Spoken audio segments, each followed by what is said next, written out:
Hi everyone, it's Darlene. Welcome to this week's card. Today I am using, I think, probably my favorite Stampin' Up! Set right now. It's called Secret Garden.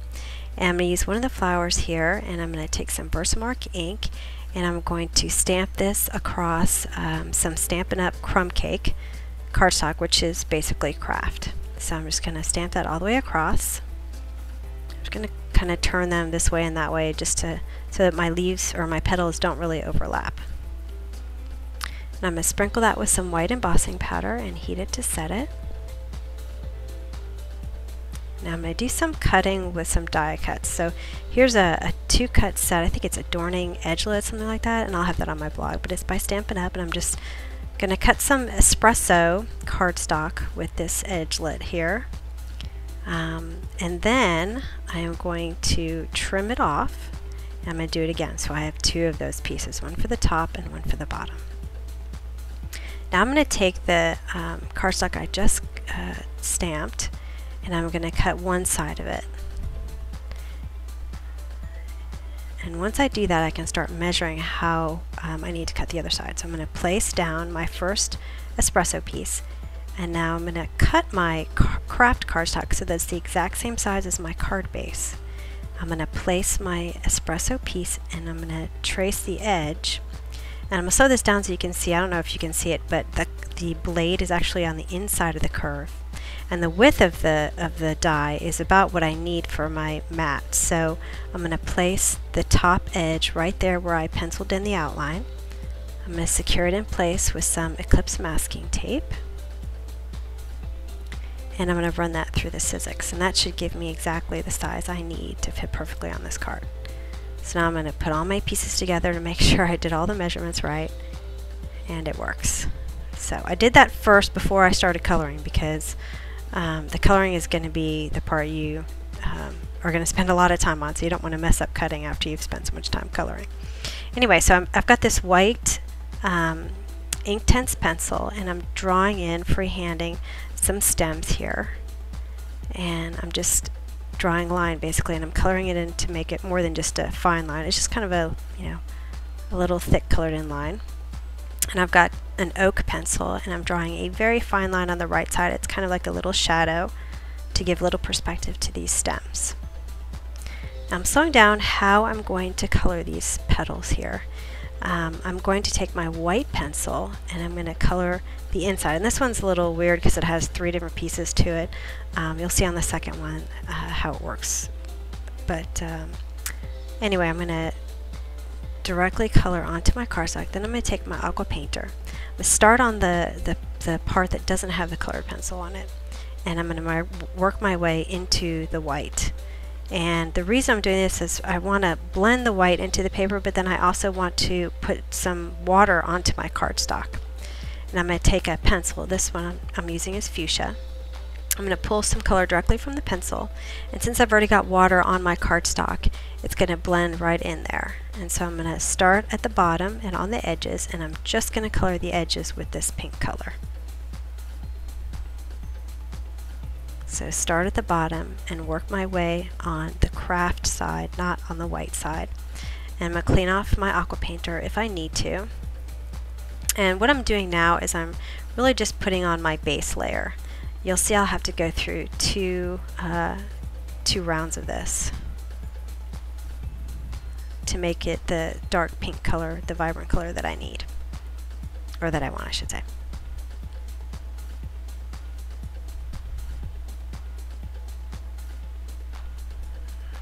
Alright, so that's one petal down, and I'm going to work my way all the way around this flower.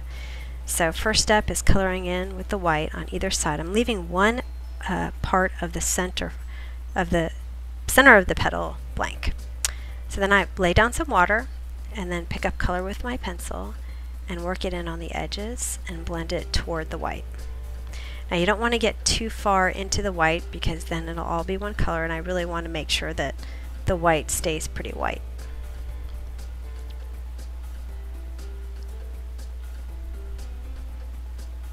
Alright, I'm going to speed this up a little bit and do the rest of my petals here. Now this flower has some lines in it where it's kind of confusing whether it should be blank or white and pink. So I just sort of, I left two kind of segments in the middle of the petals. Some of them I left one. On this one you can see I'm just leaving one, and I'm going to color in all three. Now here you'll see that I got a little bit too much water coming out of my pen, and I tried to make it work, but it was just too watery, so when I took a tissue and I absorbed all the water, and that took all my pink off. So I was able to start over. But because the cardstock was wet, I couldn't directly apply the pencil anymore, so I'm going to go around the petals and finish the rest of them. And then by that time, that set of petals should be dry enough for me to apply some white pencil to the cardstock, because you want to do that when your cardstock is dry.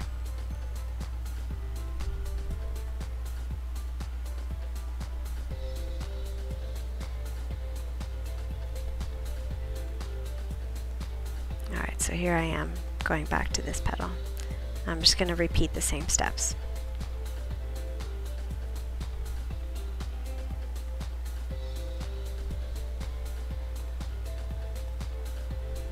Alright, so I sewed it down. This is my second time around. And this is where I'm going to make my pink darker. And so the first time I'm just really setting a base layer. And now I'm going to go in and really create some contrast. You can, skip this part if you kind of like the pastel sort of effect. I like it to be a little bit bolder with a little bit more contrast, so I'm just going in with less water. So I'm drying off my brush more often, and I'm going to pick up the color from my pencil and apply it to the edges and blend it in. And as you can see, this layer is darker, and you could actually go in and put multiple layers to make it as bright and as dark as you want.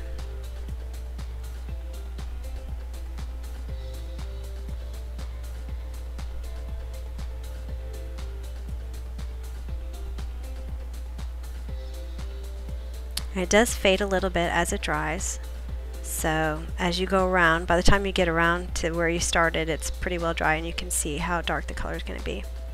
So I decided to, on select petals, go back and add a little bit more color.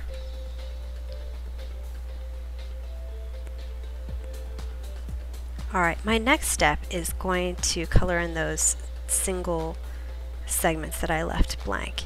And I'm drawing a single line on the left against the white embossed area. Just one line all the way across. And then I'll take my aqua painter with just a little bit of water and blend it. And I'll make it a little bit darker, and then it'll shade in the area that didn't get colored by the pencil.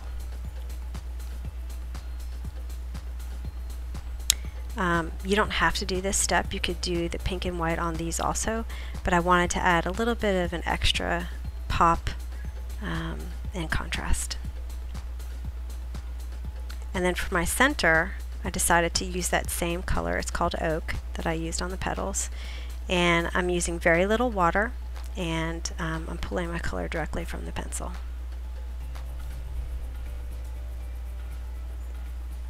Now I actually don't really squeeze my pen very much. The water just seems to come out on its own. And I just wipe it off whenever I don't need as much water that has been coming out. Anyway, so here is how I'm coloring my teal.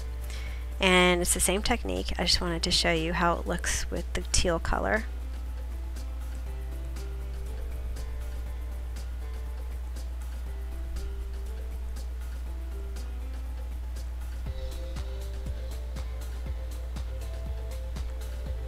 I'm not going to show you the rest of that. It's all the same.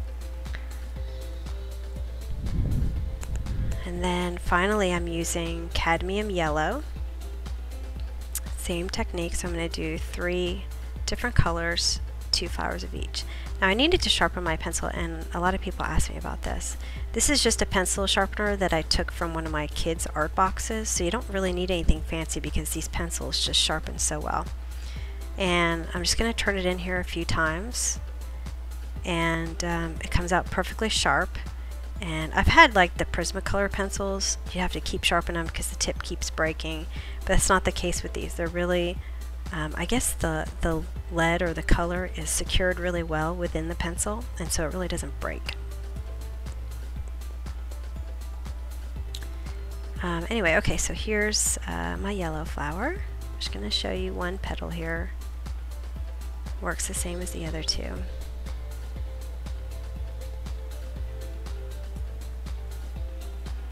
And do that all the way around. Okay, when I have all my flowers done, now I'm going to work on my sentiment, which is this curly cute sentiment. It's been retired, unfortunately. I'm using some Memento brown ink. I love this modern label punch. I use it a lot for my sentiments. Anyway, you can see I'm punching just the edges in some espresso. And then I'm going to apply some 2A glue. And I'm going to do that to both sides, and that'll kind of give me some edging to my sentiment that matches the edging to the flower panel that I have. Alright, now I'm going to adhere everything together. I'm going to use my 2A glue pen to put the espresso pieces on. And I probably should have marked like which one fit perfectly on the top and which one fit on the bottom, but I guess I had it close enough to where it really didn't matter. But just in case you were a little bit off between the top and the bottom, that would help to make sure everything lines up. And then secure this to my 4 1/4 by 5 1/2 inch folded cardstock. And then I'm going to put some dimensionals foam adhesive by Stampin' Up! For my sentiment. Now before I put this on, I realized there was one more thing I wanted to do. I took a white gel pen, and remember I had that brownish line on the right side of my stems. I wanted something a little bit bright to pop the stems a little bit more, so I put just a very fine line of the gel pen on the other side of the stem. And then I put my sentiment right there at the bottom. And that's it. So I hope you enjoyed it, and I will see you next week. Thanks for watching.